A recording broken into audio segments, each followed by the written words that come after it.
Okay, there's still attendees coming in, but we need to start. So I would like to welcome everybody to the webinar today, the webinar on digital technology and the new economics of healthcare. My name is Stuart Shaw. I'm from DB Results, and I would like to welcome you. I'm just going to go through a couple of housekeeping items. The first is Q&A. We have set Q&A up for everybody to ask questions. One of the features that comes with the Zoom webinar is your ability to press the like button, and that will add a vote to that particular question, so you don't have to ask the same question, and we'll look at the questions at the end and answer the top 5 or 6 questions. All questions will be answered and they will be sent out in email. The other housekeeping item I would like to cover is the giveaway. The giveaway will be done after the Q&A session with Jason towards the end of the webinar. And everybody that joins in either here or if they email us when they're on live stream, we will then put them into a list, and we have a little spinning wheel which will run around, which will give numbers, and the numbers will be given to River, and River will then announce the names. So at this point, I would like to introduce River Yoi from OutSystems, and she will give her brief welcome. Hello, welcome everyone. I'm Riva from OutSystems. I'm very happy to be here with everyone. I hope you're safe at home and most likely very comfortable in your pajamas. Just as what you could see in my animated background, OutSystems, if you've never heard of it, is the #1 low-code platform that completely transforms how you build and maintain your web and mobile applications. In comparison to manual development, you could build web applications, native mobile apps in a visual development that enables your developers to build in full stack. So what this means for you is that your IT could build your apps 2 to 5 times faster, and they could build great looking, highly flexible applications that your users will look forward to use. Now, thank you, Stuart. So for today, we will give away a copy of Jason's book, which is Understanding the Blockchain Economy. So this will be given to 5 very lucky participants at the end of the webinar. Okay, back to you, Stuart. Thank you, River. And introducing Jason. Jason Potts is a professor of economics at RMIT University, whose current research is on the role of creative industries in innovation-driven economies and growth. Jason is also the director of the Blockchain Innovation Hub at RMIT University. And I, at this point, will hand over to Jason to start his presentation. Brilliant. Thank you very much for that, Stuart. So what I'm going to talk about today is some work that we've been doing in the team, my research team, and combined with DB Results. And what this is doing is looking at how we think blockchain technology will impact the healthcare sector. So the work that we've done is we've looked a lot at how blockchain technology will affect all sorts of different industries and sectors, but we've been particularly interested in the impact on the healthcare sector. And what I want to do over the next sort of 30 to 40 minutes is just walk you through what we think the sort of high-level implications of the types of changes that are coming. This is going to be largely forward-looking. I'll be trying to sort of get a sense of the types of changes that we think are coming and how they will affect the organization of the healthcare sector and some of the opportunities that will happen within that space. So this work is set out in a report that we'll be launching very, very soon. I can make this available. If you contact either myself or DB Results, we can make this available to you. But this really sets out the arguments that I'll be talking you through right now. Okay, so starting point. I'm an economist. We've been thinking about how a new technology is going to impact the healthcare sector. So we want to think about this like an economist. So we think of a healthcare production function. Healthcare is an output.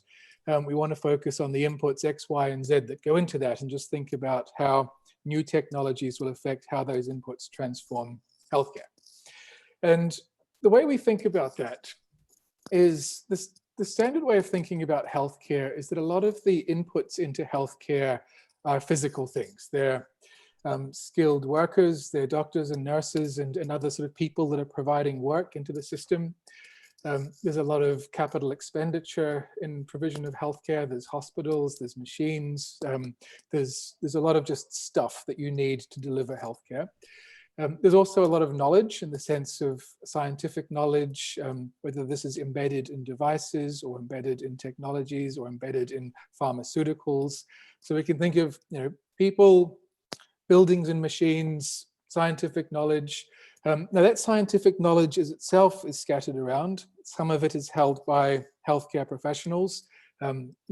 Most of it is held by healthcare professionals, but a lot of the knowledge is also held by patients themselves. And this is knowledge about their symptoms, about the problems they're facing or their willingness to cooperate. So what you have then is this notion of the inputs into healthcare are a lot of things that we can spend money on, a lot of resources, a lot of knowledge, and a lot of information. And the key point that I want to make in this talk, and the key argument that we make in terms of how will blockchain technology affect the healthcare sector, is that we need to understand that while the healthcare sector is made of people and machines and buildings and so on, it's also made of data.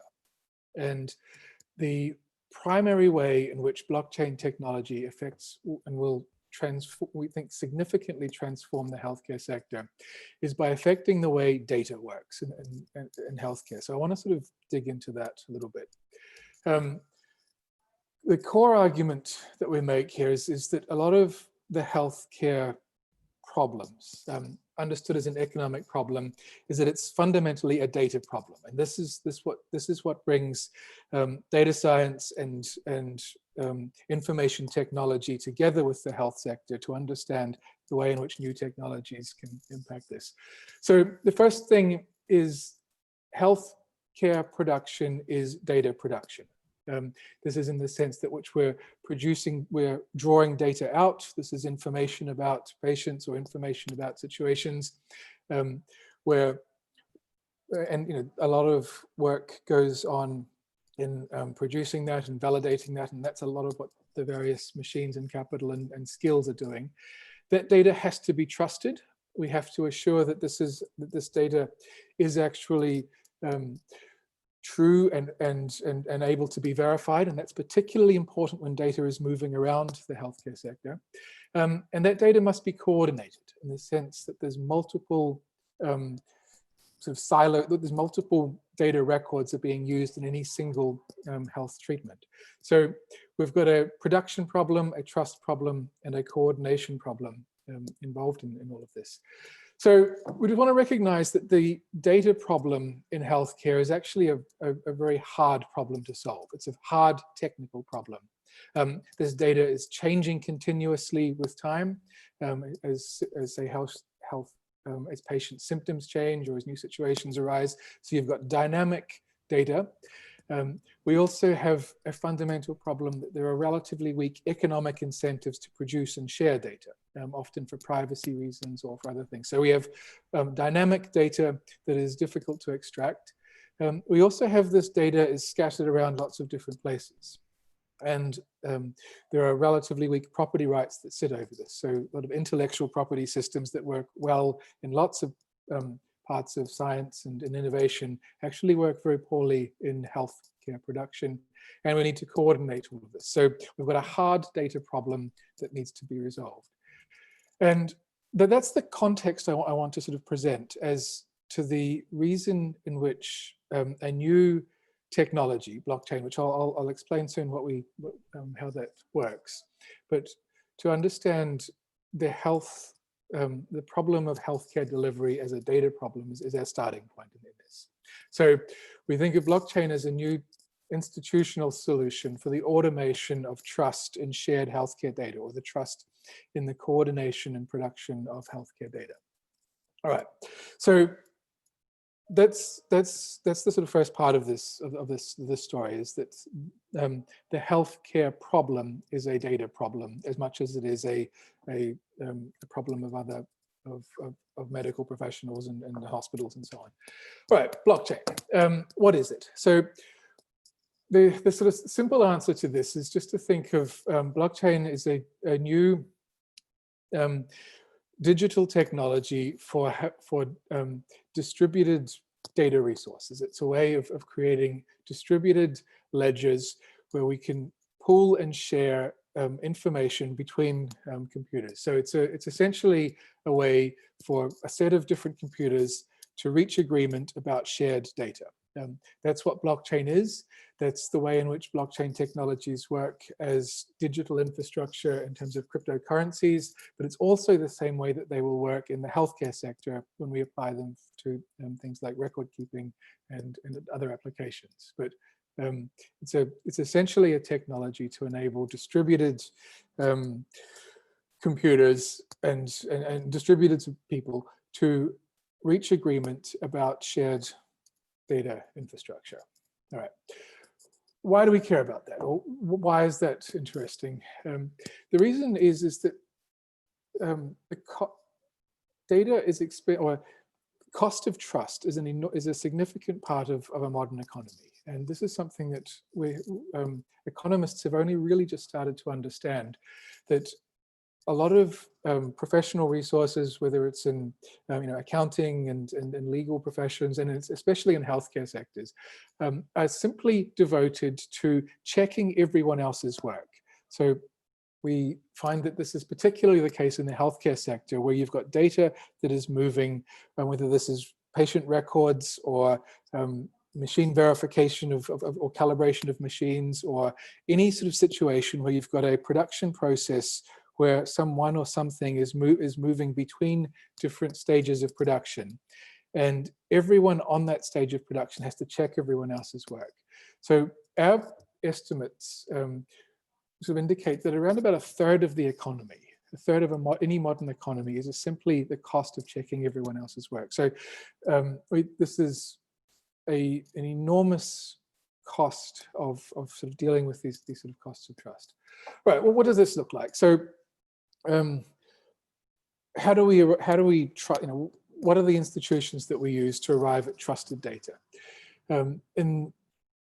For a lot of the data that exists in a modern economy, we use government or corporations to arrive to create trust. So governments will keep records about economic infrastructure or identity records or health records or money and banking systems. And to the extent that we trust government, or that we trust those institutions to provide true and honest accounts of these things, that enables citizens to trade and to use those sort of resources together. So governments provide economic infrastructure that, when it is trusted, enables citizens to trade with each other in an effective way. This is a large part of what governments do. It's also, in essence, what the banking system does, in the sense that we trust banks to keep records of who owns what or who has what accounts, and that enables citizens to make payments to each other. So this notion of governments incur costs to provide trusted infrastructure to enable citizens to trade. This is what blockchains are replacing. So what a blockchain is essentially a mechanism to industrialize the production of trust. In a proof of work blockchain such as Bitcoin, what is happening is that the blockchain, or the Bitcoin miners, are burning electricity. They're running mining rigs in order to verify verify information about the state of who owns what coin and so on. That then enables citizens to trade with each other without having to trust each other, because they can trust the verified information. So the story I'm sort of telling here is this idea that what blockchains are doing is that they're a new technology that enables the automation of trust. an automation of trust in underlying data sets or underlying identity protocols or contracts or just anything where we need trusted information or trusted verification of things of value. So blockchains in this sense are a new technology of trust. Right. So that's I mean, without sort of going into the technical details of what blockchains are actually doing, the economic logic of them is that they're a new technology that provides a digital layer that enables us to automate trust in data, identity protocols, just other sorts of information that otherwise we would need it to be verified by a government, a trusted third party, whether that's a bank or a corporation or a hospital or whatever it is, right? So automation of trust is the way to think about the nature of what this technology is. So we've now got, I've sort of very quickly just introduced two key ideas. The first one is that the healthcare problem can be fundamentally understood in significant part as a problem associated with data, with moving data around, with extracting data, with trusting data, whether this is information about patients, whether this is information about pharmaceuticals and what's in them, whether this is information about sort of any part of the healthcare process. And that is a significant, costly part of any healthcare provision, just as it is in any industry. So regardless of which industry we look at, the production and verification of information is a key part of what takes place. The significance of blockchain, which is a very new technology, more or less introduced in the past 10 or so years, is that it is a new digital infrastructure layer that enables us to automate the process of trusting and verifying information without having to rely on a third party to do that. It's a distributed trust mechanism. So we now have in the world an experimental new digital economic platform, blockchain technologies, which is providing a new layer of digital economic infrastructure to enable different parts of production processes to come together and verify and be able to trust other bits of information that are happening elsewhere. So these are the two sort of parts of the story, and I want to put this together now and talk about the nature of blockchain in health. So another way to look at this, the other way of sort of thinking about the nature of blockchain is that it's the third generation of the internet, in the sense that we've gone from the first generation, which was distributed communication of information, that was, you would know that as email. The second generation of the internet is mobile search and all of the media apps like Facebook and Google and so on, which gave us the platform economy that was intermediated by sort of large corporations. The third generation of the internet, the point we're just entering now, which is blockchain in essence, is where we add in all of the parts that were missing from the previous parts of the internet. And the first two generations of it were largely around communication of digital information, enabling us to send digital messages to each other. But we had to trust something. We had to trust the digital protocols, or we have to trust Facebook or trust Google or other sort of intermediaries in that process. And what that meant was that there were a few things that were very difficult to do. It was difficult to establish identity on the internet. You still had to use other mechanisms like verified passports and driver's licenses and so on. It was very difficult to make payments on the internet in that sense. You still have to use the banking system and other types of things. And you still have a lot of intermediate sort of corporate control of those situations. So what blockchain is doing with cryptocurrencies, with new types of digital assets, with a lot of the new affordances that are emerging in this space, is that it's enabling digital scarcity to work. We can now have user-controlled payments, that's cryptocurrency. We can have user-controlled digital assets and so on. This is tokenization. And what I want to talk about next is how we can extend this out to user-controlled information and data.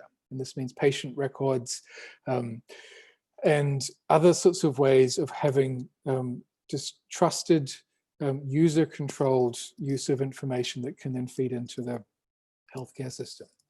All right, so that's the sort of background to this, and I'll now move to the second part of what I want to talk about, which is showing how these new technologies, which are essentially around trusted, distributed digital information, impact with the healthcare sector. So essentially, blockchain can apply and potentially disrupt any part of the healthcare sector where we find trust problems with information.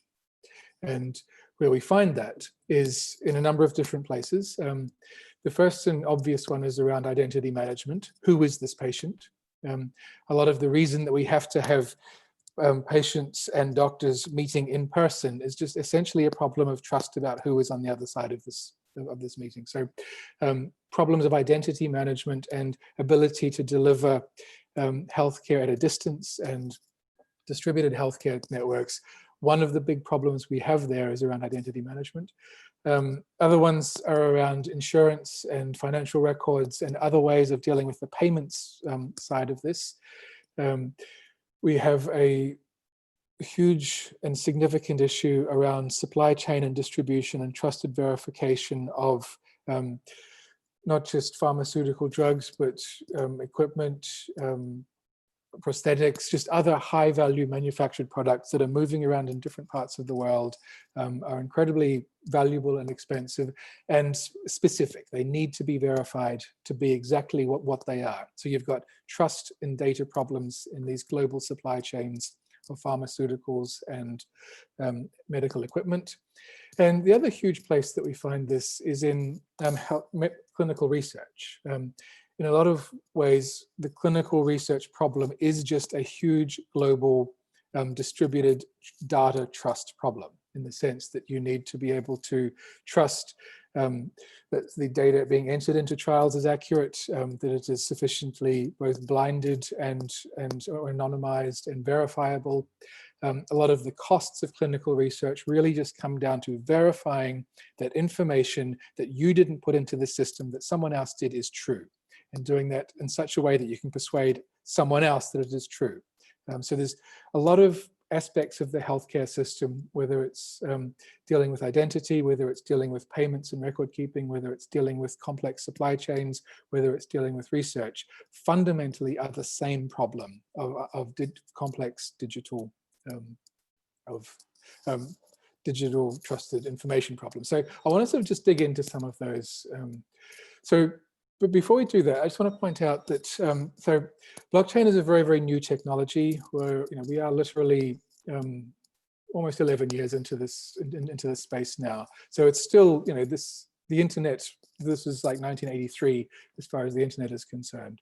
But we're seeing a huge amount of venture capital research go into the startup space in looking at different aspects of these different problems, whether it's blockchain plus AI, healthcare analytics, whether it's looking at the supply chain parts of it, whether it's looking at the identity management parts of it, whether it's looking at the medical device verification and authentication and so on, whether it's infrastructure or healthcare records.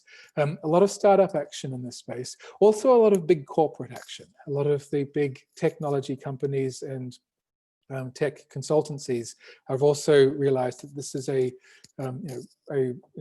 trillion-dollar, multi-trillion-dollar global industry, that a lot of the productivity, or a lot of the costs are largely costs associated with auditing, verifying, distributing, trusting information and data in this space.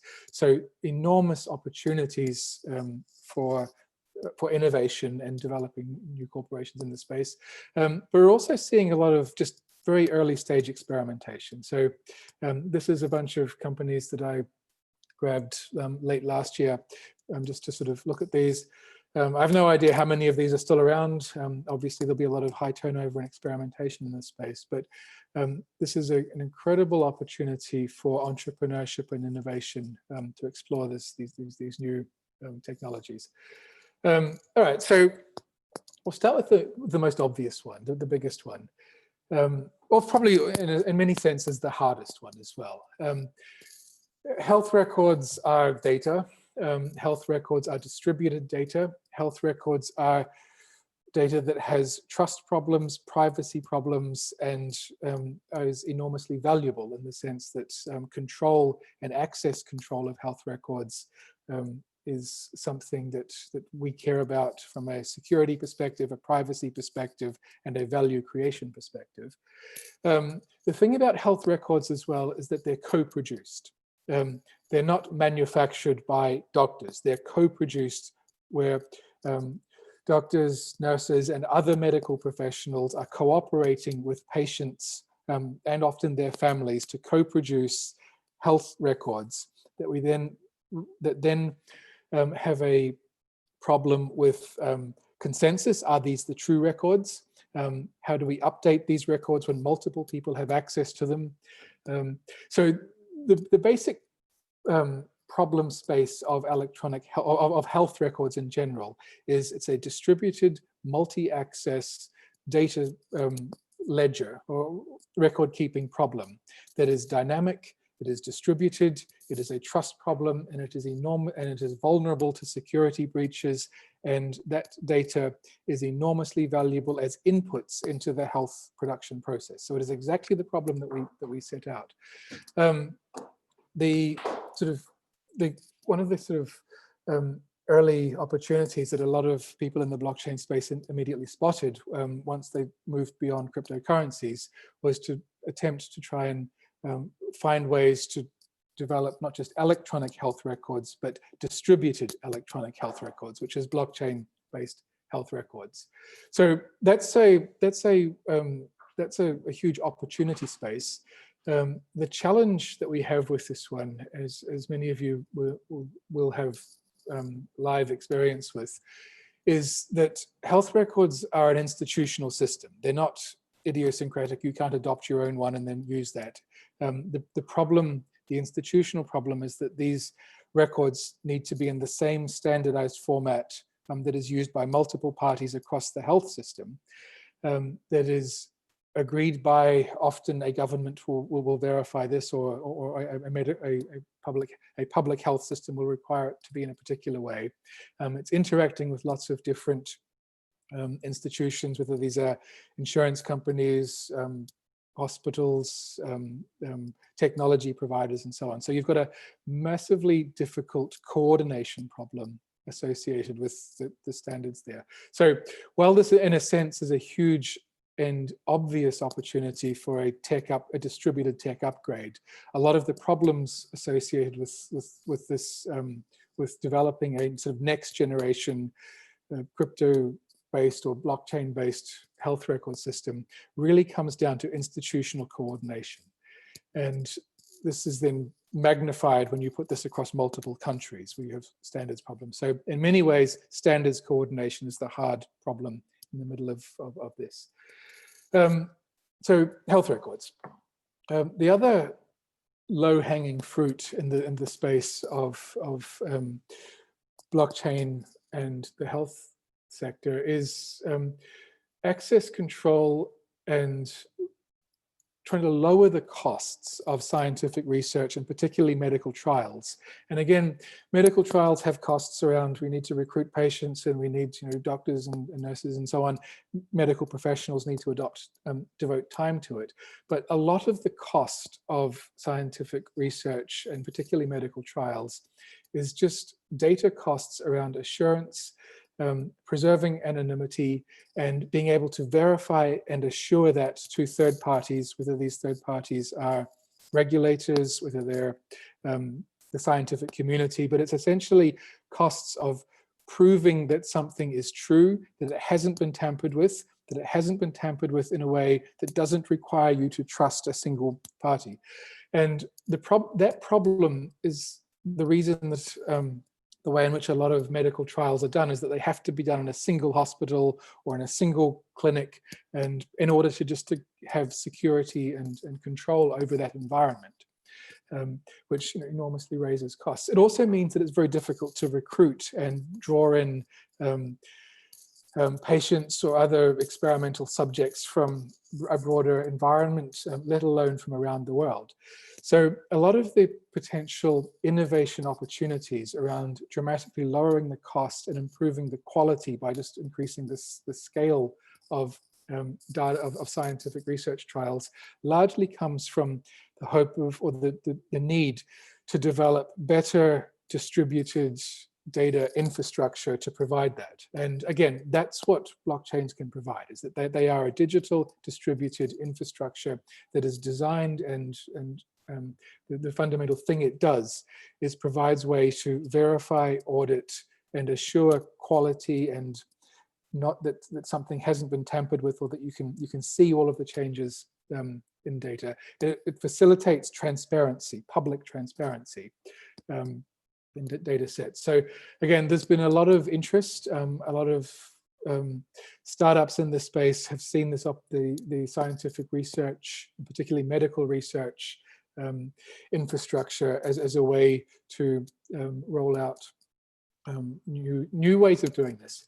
One of the other sort of things that we can do with this is we can potentially lower the costs of obtaining consent through digital signatures, and even making payments, whether this is just reimbursing costs to patients through cryptocurrencies or through other sort of distributed mechanisms to do that. So on a number of different margins around transparency, assurance, trust, payments, audit control, verification. This is a technology that could potentially dramatically lower the cost and improve the quality of scientific and drug trials. Lowering the cost means increasing the speed at which we can do research in this space. So a lot of interest and excitement around the potential here. And again, this isn't medical technology. This is just data.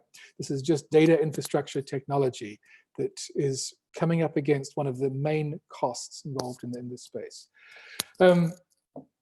A similar argument applies around supply chains in the health sector. So whether this is drug supply chains and pharmaceuticals that are starting in one country, whether it's the sort of precursors or the enzymes or the reagents or whatever it is, moving through different things. A lot of the cost involved in this isn't the cost of shipping. These are small things and they can put them on planes and fly. It's the cost of verifying that they are the original, that they are what they say they are, that they haven't been tampered with, that the full list of the things that were shipped arrived and hasn't been lost. Again, these are just purely costs associated with verifying that information is true. And again, a lot of the costs of pharmaceutical supply chains or medical devices and so on really comes down to assuring provenance and security.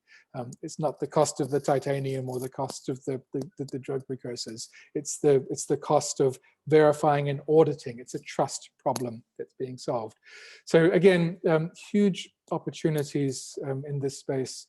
And we're seeing a lot of large tech companies and so on. And especially the FDA. And in the US, the FDA is particularly interested in this because a lot of the cost of of healthcare delivery really comes down to trying to find ways to lower the cost of this.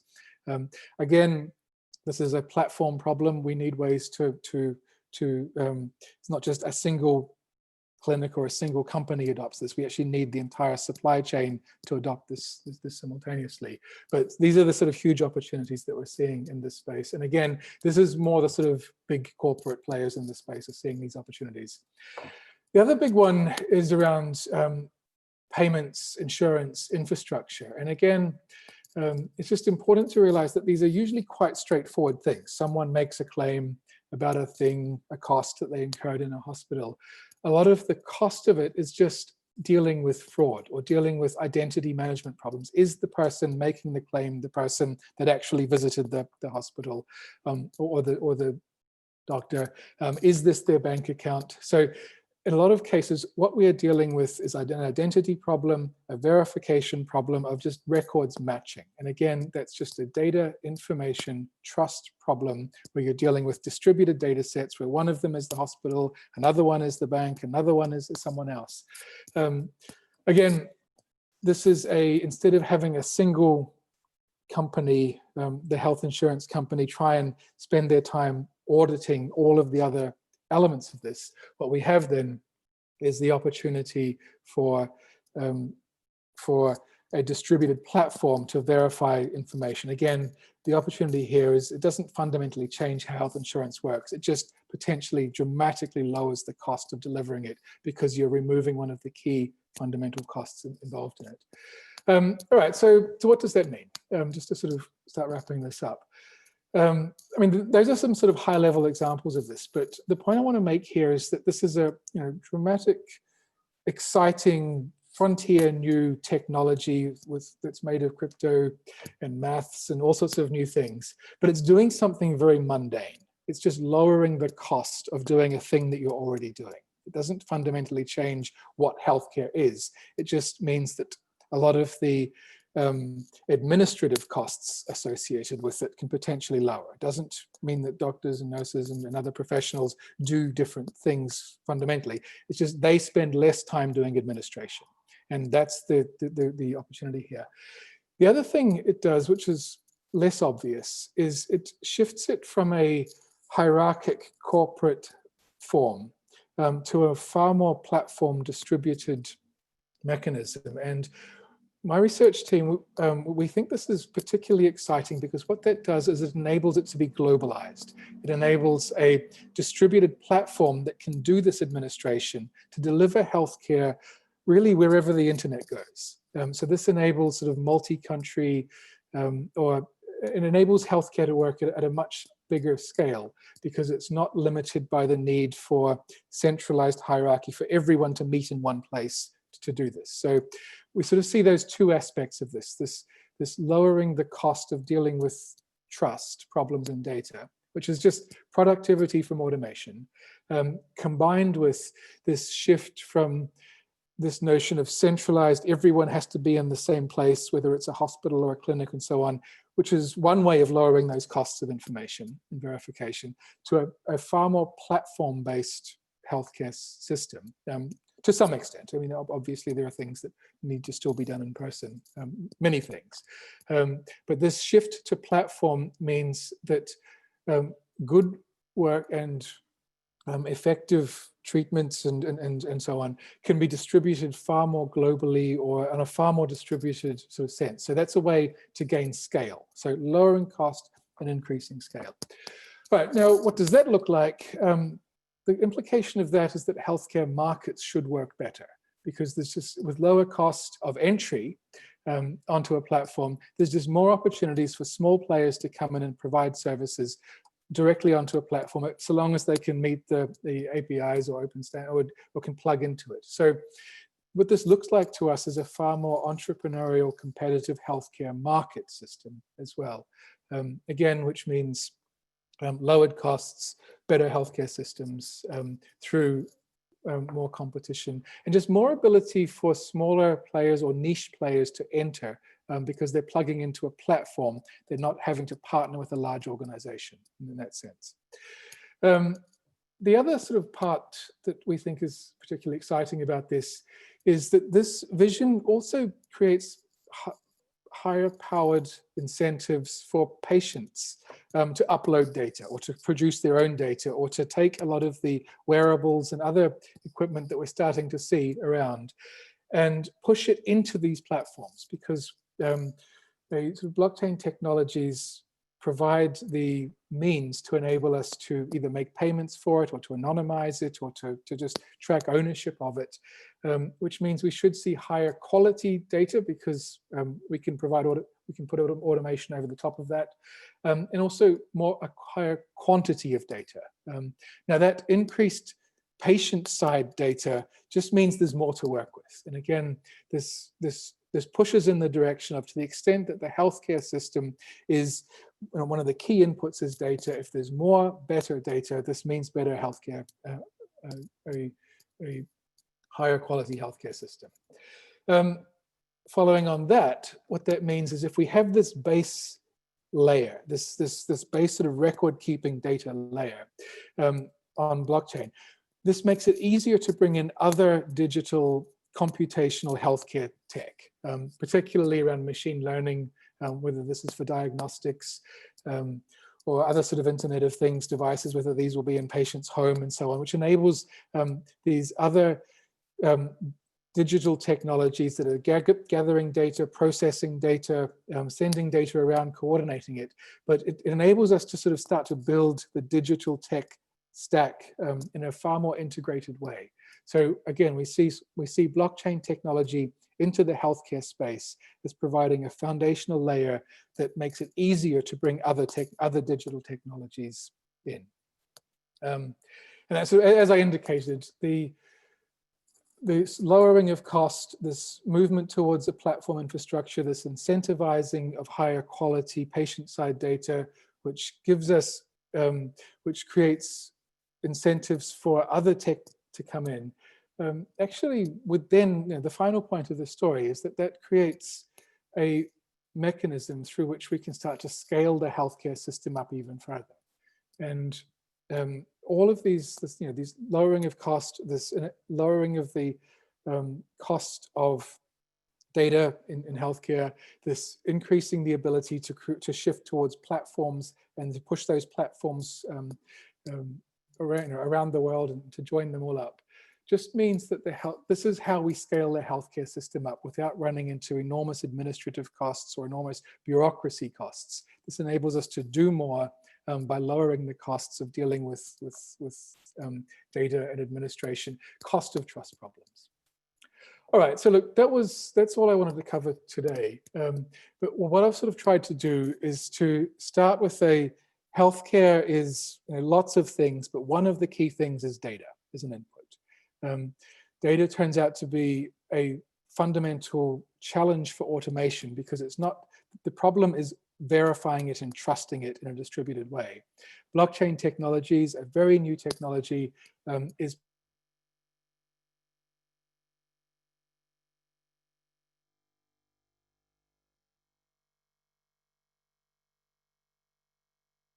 and start to see some fundamental opportunities for innovation by lowering the costs of data and seeing new ways of creating new types of economic organization. So that's the work that my research team at RMIT University has been doing in conjunction with DB Results. We've started to sort of really do some fundamental work around rethinking how the healthcare system could potentially work in this space. And happy to end there and go to questions. Thank you.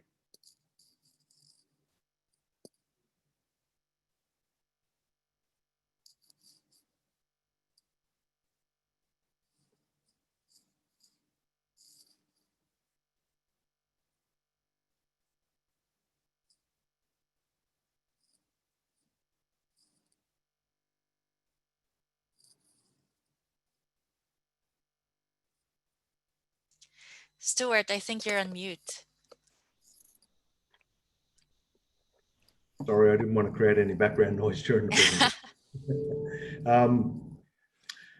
That was very, very interesting. And I know there's one question in there. And it's really a question around the uptake on this in the commercial world, I think. So I know there's been you've done a lot of work in the university, and I know there's been a lot of work done with DB Results, and it is exciting. And I do know, because I live in Thailand, that healthcare is one of the critical things in the country. So has there been a lot of uptake on this, or is this really in the early stages of the development or evolution of what we're going to do in and around healthcare? Yeah, no, it's a good question, and it's the fundamental question. So a lot of the, as I said, sort of blockchain technology only really emerged in 2009. A lot of the shift towards the uses that I've been talking about really only happened around 2014. But from there on, it was immediately obvious that this would apply in the healthcare space. What we've seen up until now is through a lot of the immediate challenges where this is a hard problem in this space, because there are a few parts of a modern economy that are less regulated than the healthcare space, or with so many sort of just powerful incumbents and ways of doing things. So it was always going to be a hard challenge to move into that. Through 2017, 2018, we started to see a number of proof of concepts, where a number of usually startups working in conjunction with big tech companies or healthcare providers would establish a small proof of concept just to test out what would it be like to do this. I mean, we've done this with DB Results last year, was it last year, on this. That's been done across a number of different areas. A lot of things were learned in that space. And I think where we're up to now is we're starting to actually see pilot programs. So we're at the stage now of pilots. There's some are at different scales, and there's still, as will be typical of these, many of these will fail. But where I think this goes next is we're going to start to see some experimental controlled rollouts of this tech. And my prediction is that that'll be the thing that we start to see in the next year or so.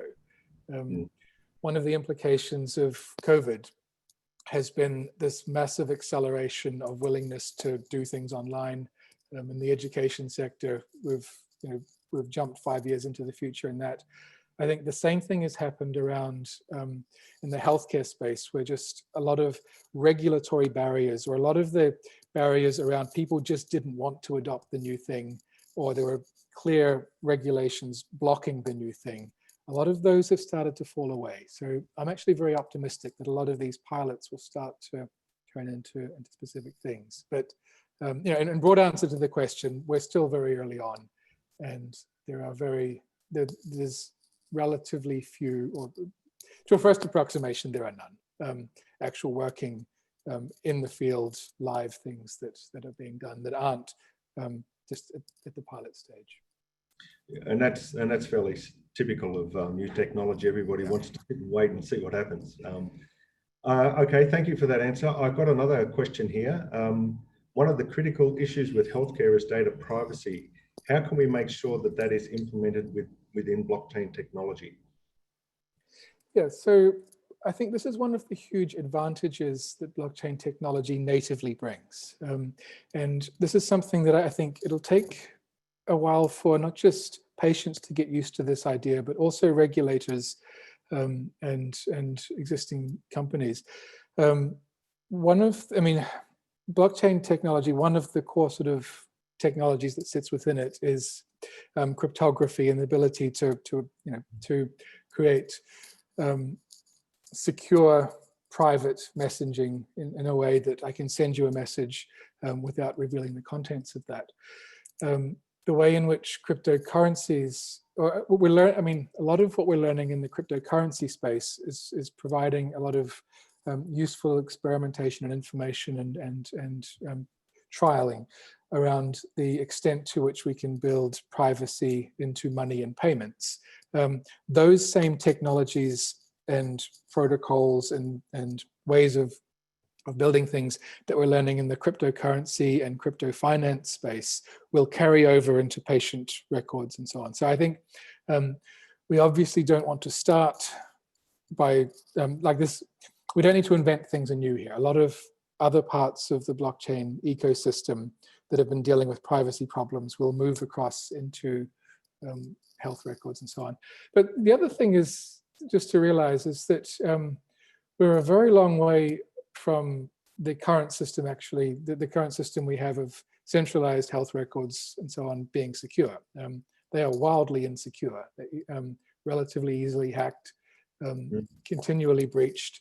So it's not the case that we're dealing with a perfect system and trying to come up with something better than a perfect system. We're dealing with a profoundly broken system and trying to come up with something that just technically works and at least isn't as bad as that. So I actually think there's a relatively low bar and a lot of opportunity here. But the thing I would point to is that a lot of the opportunities and technologies that will be developed around privacy problems and the regulation of and so on in the medical records and healthcare space won't probably be native to this. They'll be developed in the finance and moved across. Okay, I've got two other quick questions which I think we can cover quickly. This has the ability to communicate data globally. How does APAC region fare comparing the technology development or take up compared with the USA or Europe? So yeah, how we yeah, like that's a good and relevant question, I think, for the opportunities here. I'm very optimistic and excited by the prospect of particularly blockchain and health in the APAC region. For the simple reason that Europe and America have hobbled themselves with just incredibly fragmented and burdensome and onerous regulations that are designed to stop different systems working together. So, and they've been lobbied for. There was, all sorts of reasons why they look like that. Most of those are political reasons, but it's just incredibly difficult to link together and to create a sort of shared digital open standard infrastructure that could link things together in Europe and America in particular. And I think this is a huge opportunity because there's enormous demand for this. I think this will ultimately be to their detriment because the types of, if the APAC region can get this together and get this working, they will be able to export that back into Europe and America. So I sort of see this as a huge opportunity, just simply created by the fact that it's nowhere near as bad. In that sense. Yeah. And one last question, which is quite interesting. How do you see blockchain disrupt healthcare industry? Okay. Yeah, so I think a lot of the themes I was sort of talking through was to get at this aspect of healthcare as a data problem in significant part. And with each passing day, as we go more into the future, it will become more and more a data problem. I think the main disruption is platforms. And this really shifts us from a craft industry where a specialist meets with a patient in a closed physical environment, and in the same way that we still do a lot of the healthcare sector is still delivered in the same way that it was hundreds of years ago, in the sense that it was a very specialist, very craft guild oriented, hardly industrialized process at all, and for good reasons. It's like that. But what that's meant is it's been very difficult and expensive to scale. So that the main thing that the healthcare sector does not do is scale. Most other parts of the economy, the automotive industry or tourism or whatever, they've learned how to scale. The healthcare sector has scaled only at massive cost. It just gets very bureaucratic, expensive, and worse as it scales up. That's a problem. It's a massive problem, but it's also a huge opportunity because as the world gets richer, we want more of. This is a service we want more of. So solving the healthcare scaling problem is just the biggest, hardest problem. I see blockchain contributes to that because it shifts healthcare production from a hierarchic corporate form to a platform. And we can then plug all sorts of things into that platform. We can plug our clinics and all sorts of other things into platforms, but it fundamentally shifts it to a platform. And if you want to get a sense of what that looks like, imagine banking before 1960, or imagine media before 1990. They too were not platform industries. But when they became platform industries, the first thing that happened is we got global banks. We got global media companies. We got global, it just suddenly globalized. And I think that's the future of health. So there's a huge amount to play for. A number of small upstart companies right now could become trillion-dollar global behemoths in the sense that that's what platformization does. It's also very risky because it means that a lot of things that were previously quite comfortable will be disrupted, potentially destroyed. But I think the main answer to that question, a very good question, is it shifts the healthcare system powerfully into the direction of platform infrastructure, with all the implications that that has for economic disruption and innovation. Okay, thanks. That's a good answer. Okay, we now have to get to the giveaway. So we have somebody in the background. Kundasita, can you bring the wheel up, please?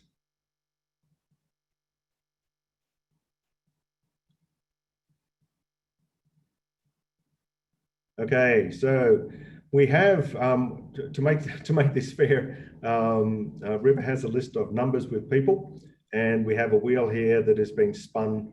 So it's the numbers will be picked at random. So Kundasita, can you please spin the wheel? Yes.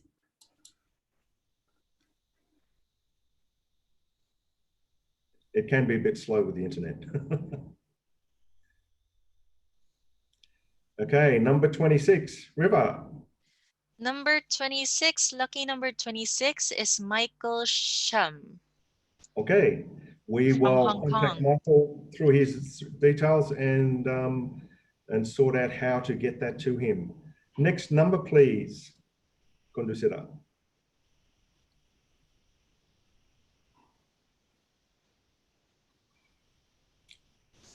Number 5.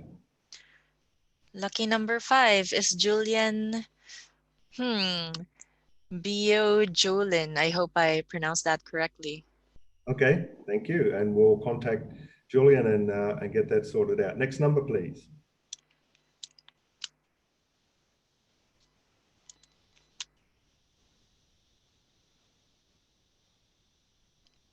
Number 6. Jacek Slomzinski. Okay, we'll contact you, Jason. 2 more to go.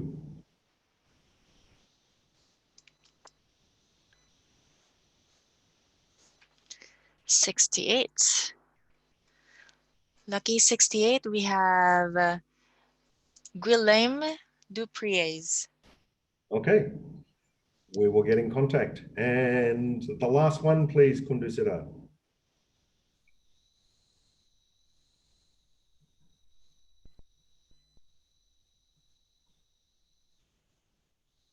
Number 67. Number 67, that's Eunice Lee. Okay, so thank you, River, for that. And Kundasita, we can remove the wheel now. Okay, so that's the giveaway done, the questions, and Jason, thank you very much. That was a fantastic presentation, and it does, I agree, I think there is a lot of opportunity in the health industry with this, and also we're working with OutSystems to do the similar types of things, so that's really good. So do you have any closing words, Jason? Look, just thank you all for coming along to this. This is a real honor and a privilege to speak to you about this. This is something, I mean, I think there's a huge opportunity here. And I think the future is going to come at us a lot faster than we think with this. So look forward to seeing what comes next. Okay, thanks. River. Thank you, Jason. That was a great talk. I myself learned a lot on how blockchain and data is disrupting the health industry. That's great. So for closing remarks, I hope that everybody has learned a lot as much as I did. And so after today, feel free to keep in touch with us if you have questions with regards to blockchain or with regards to rapid application development using OutSystems as well. Just so you guys know, if you're interested in both, OutSystems can also be integrated to blockchain technology, so you could have the best of both worlds, building great enterprise-grade applications fast on top of blockchain. Okay, thank you, River. And from DB Results, we thank you all for attending. I thank you very much, Jason and River, for participating in the event today. We will be sending out to everybody information on the webinar. We'll also be posting the webinar up. It is on YouTube Live and will stay there so people can go back and have a look at it. So at this particular point, thank you, everybody, and I will close the webinar. Thank you.